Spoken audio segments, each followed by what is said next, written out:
Green ബേംസിൻ്റെ marine ഡ്രൈവിലെ പുതിയ RRF വളരെ സന്തോഷത്തോടെ ഉദ്ഘാടനം ചെയ്യുന്നു. 5 ടൺ കപ്പാസിറ്റിയുള്ള ഈ RRF കൊച്ചി നഗരത്തിലെ അജൈവ മാലിന്യ സംസ്കരണത്തിന് വളരെ വലിയ പങ്കുവഹിക്കും.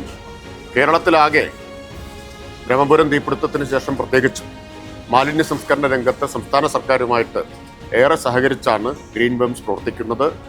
കേരളത്തിലെ മാലിന്യ സംസ്കരണ രംഗത്ത് വലിയ മാറ്റമുണ്ടാക്കുന്നതിൽ സർക്കാർ പരിശ്രമങ്ങൾക്കൊപ്പം ഗ്രീൻ ബേംസ് നൽകിയിട്ടുള്ള പിന്തുണ ഈ സന്ദർഭത്തിൽ ഞാൻ എടുത്തു പറയാൻ ആഗ്രഹിക്കുകയാണ്. ഗ്രീൻ ബേംസിൻ്റെ ഈ RRFൻ്റെ ആവശ്യമായിട്ടുള്ള സ്പോൺസർഷിപ്പ് നൽകിയിട്ടുള്ളത് ഈസ്റ്റേൺ കറി പൗഡറാണ്. ഈസ്റ്റേണിൻ്റെ ഈ പിന്തുണയ്ക്കും ഞാൻ സർക്കാരിന് വേണ്ടി നന്ദി പറയുന്നു. ഒരുപാട് പ്രത്യേകതകളുണ്ട്. അതൊക്കെ മന്ത്രി വിശദമായി പറയുന്ന അതാണ്. ഒന്ന്, ഇതിൻ്റെ സ്ട്രക്ചർ തന്നെ വളരെ ക്യൂട്ടാണ്. ക്യൂട്ടെന്ന് പറയുമ്പോൾ ഉപയോഗിച്ചിട്ടുള്ളത് കണ്ടെയ്നറുകളാണ്. കണ്ടെയ്നറിൽ തന്നെ വേസ്റ്റ് കണ്ടെയ്നേഴ്സാണ്. അത് ഡിസ്മാൻഡിൽ ചെയ്തതാണ്.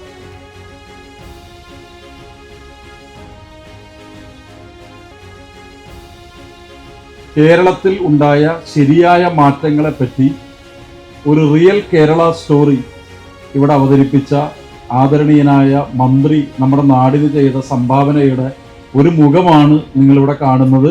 അദ്ദേഹത്തോടുള്ള നന്ദി കൊച്ചി നഗരത്തെ സംബന്ധിച്ച് അറിയിക്കുന്നു. ഗവൺമെൻറ് ചെയ്യുന്ന എല്ലാ കാര്യങ്ങൾക്കും ഞങ്ങൾ കൂടെ ഉണ്ടാകും.